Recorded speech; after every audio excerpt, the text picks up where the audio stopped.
Hi everyone, I'm Alice. Today we're going to be talking about a really important question, which is how much should you be writing on your issue essay for the GRE?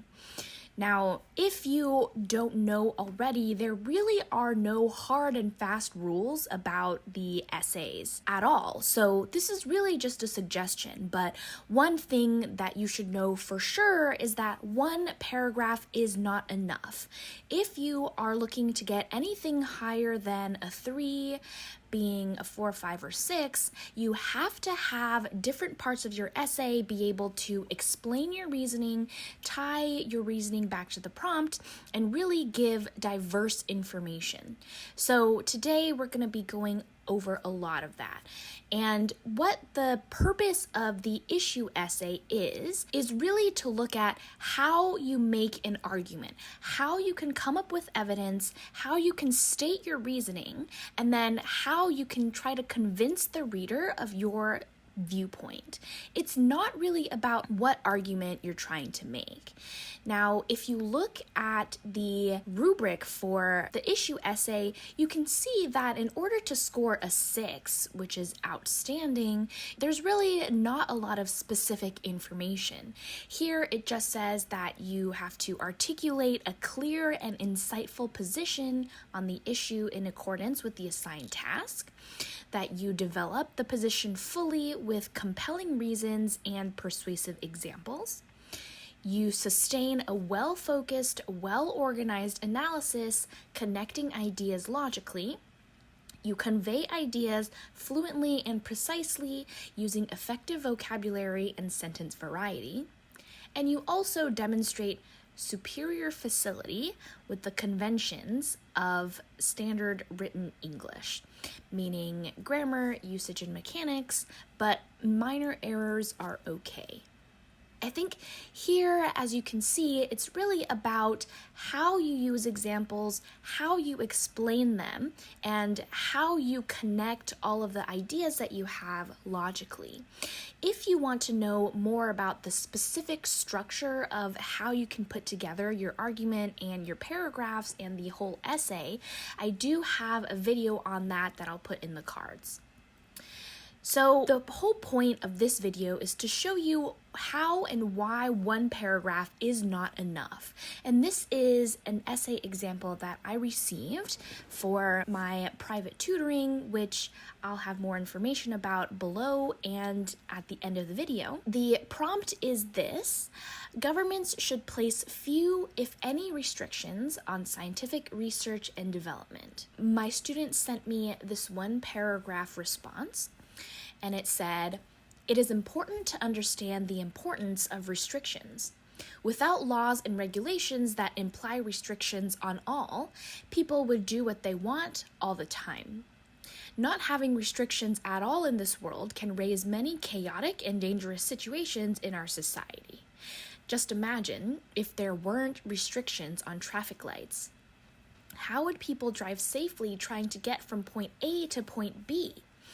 I would disagree with the statement above because restrictions in scientific research should be implemented for the protection of the participants' and researchers' privacy, limits, and boundaries when conducting research.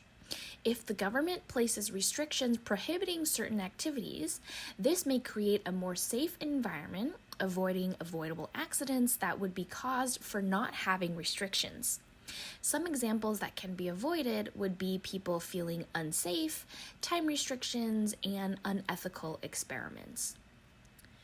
So as we go through this, you can see that there are a lot of really good ideas and a really great foundation for the answer. You have a few different reasons why this person believes what they believe, and you do have a very clear sentence saying that this writer disagrees with the statement above. There are a few problems here, though, which are, number one, that we have a bunch of information at the top here, which is really kind of irrelevant. We're not talking about why restrictions are important, and if you're going to touch on that, you really need to talk about that in the context of governments implementing those restrictions. At the end here, you also have a few ideas pointed out, being that restrictions are important for privacy, for limits and boundaries, to avoid accidents and things like that, but there really is not enough explanation. And I'll show you why as we look at it further. So again, we could really just cut out all of that first part here and just start off with saying, I would disagree with the statement, and then using the rest of the reasoning that's there to set up the rest of the essay.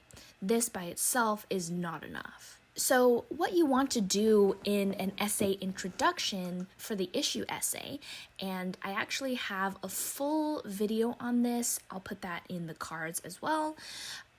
What you want to do is state your argument very clearly. Remember, for the rubric, that was one of the criteria, is a clear argument. And your introduction also wants to set up your body paragraphs. And this is usually done by presenting some of your reasoning, setting up a little bit of background information, and then basically allowing the rest of your body paragraphs to expand on that reasoning. So if you see here, this is an example of an introduction that I wrote. And I actually have the whole process of breaking down the prompt, writing, and editing this essay in a series of videos I'll link as well. But this says, to understand the most important characteristics of a society, one must study its major cities. What I have here is, in general, I believe that cities are a strong representation of a country.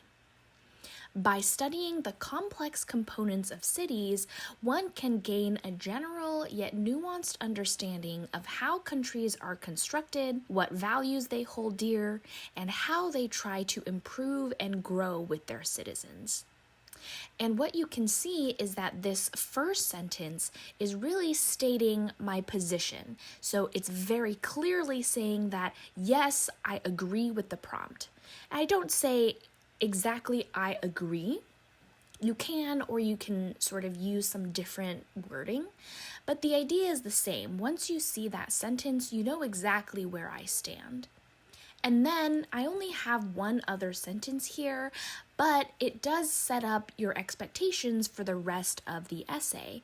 You can see here that the 3 body paragraphs I'm going to be talking about are about how countries are constructed, the values that they hold dear, and how they try to improve and grow with their citizens.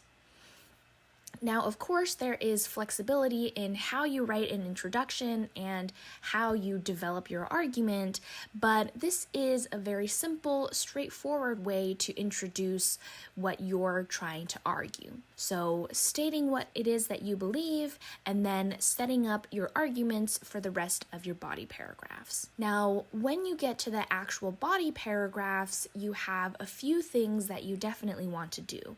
Number 1 is stating your reason.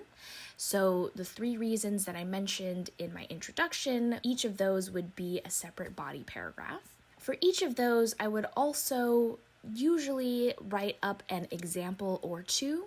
Now, these can be any kind of examples, and I have another video talking about examples that I'll leave in the cards as well, but they can be personal, they can be current events, or anything that fits your argument.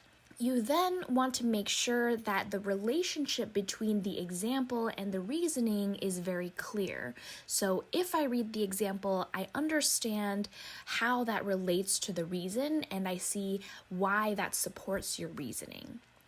And then I want to make sure that the reason that I've stated is clearly tied to the prompt. So in the first example with the government setting restrictions, I either want to talk about government setting restrictions, or I want to talk about the restrictions on scientific research and development itself. I want to make sure that the prompt is mentioned so that it is very clear how the reason that I'm stating is going to be tied to the prompt. This is something that a lot of people don't do well enough, and you can see some of my essay reviews where I break down sample essays and actually write out how these example relating to the reason and reasons relating to the prompts, what they should really look like. So once we have that, we can see a sample body paragraph that I have here. So we're looking at the same prompt that I had before, and my first body paragraph is this. While cities do not tell the whole story of a country, they are typically home to most of a country's population. By this nature, cities can present a wide variety of people and their lifestyles.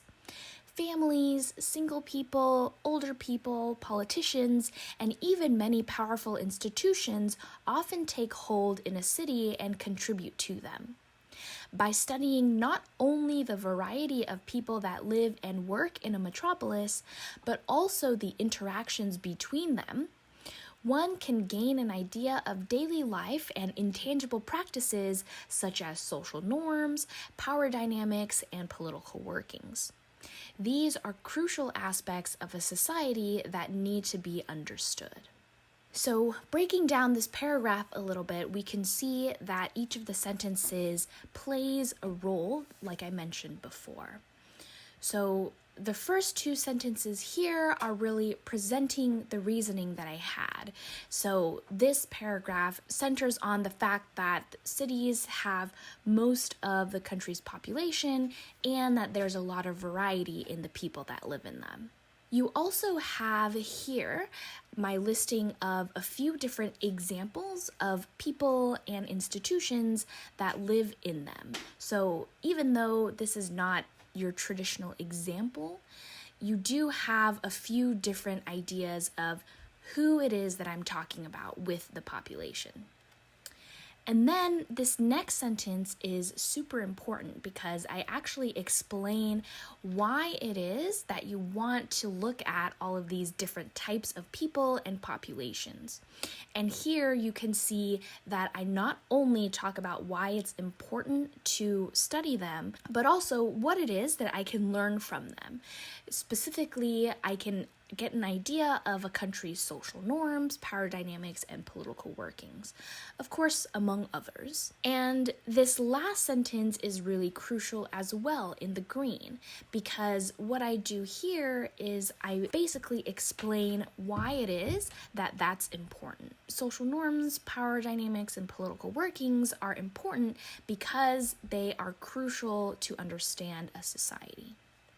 In other words, when we're looking at the actual body paragraphs, you not only want to make sure you understand what your reasons are, but also explain those reasons so that the relationship between them and the prompt is very clear. If we look at my student's example here with governments, we have 3 different reasons that she has identified that restrictions are important. The first one being participants and researchers' privacy, limits, and boundaries. We also have a safer environment and avoiding accidents. And the last one being unethical experiments.